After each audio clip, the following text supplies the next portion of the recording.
يتباشرون بهلاله ويفرحون لقدومه. حتى اديني ريال أبويا.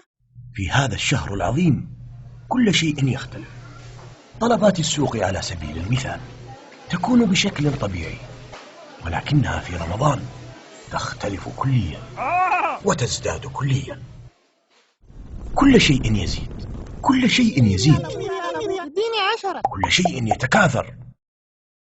في نهار رمضان والذي يفترض أن يكون وجه الصائم فيه بشوشا سمحا، إلا أن الواقع يختلف، فالصدور تضيق حتى يكاد الشرر أن يتطاير من عينيه. حتى أصغر الكائنات لا تسلم من هذه المتلازمة، وإن سلمت فلسان حالها. نعم، نفسه برأس أنفه. في رمضان وخصوصا في نهاره وقبل أذان المغرب تحديدا تجده يقود مركبته مسرعا وكأنه طريق والده، متجاهلا حقوق من يشاركه الطريق، إنسانا كان أو حيوان. المفارقات في رمضان عجيبة، فقبل أذان المغرب مثلا هناك أنواع من الانتظارات، منهم من ينتظر على سنة نبيه، ومنهم من ينتظر فقط. شهر رمضان للعبادة والتقرب إلى الله أكثر، إلا أن بعض الصائمين لا يملك من صومه إلا جوعه وعطشه، وحتى الجوع والعطش قد لا يشعر به. يرحم والديكم، خفوا علي. انبسط ام علي.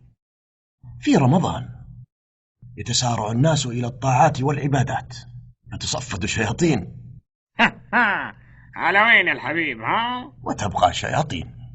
في كل رمضان يتكرر السؤال الذي لا مفر منه: يا أم محمد، وين المصحف؟ شفتيه؟ المصحف مكان ما حطيته رمضان اللي فات.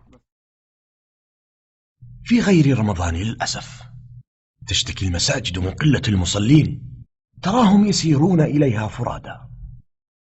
أما في رمضان يسيرون إليها وكأنها عمرت لرمضان وحده. تتكاثر الصفوف، ترى وجوها لم ترها منذ شهور. صلاة التراويح والتي يتروح فيها الصائم ويخشع ويدمع، إلا أن الروحانية قد تفقد بسبب إهمال بعض الآباء. ما ذكرناه ليس كل شيء، ففي رمضان تحدث أشياء لا نجد لها تفسير.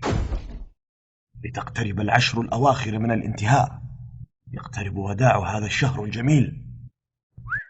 نودعه بكل حزن، ولكن ليس كما استقبلناه.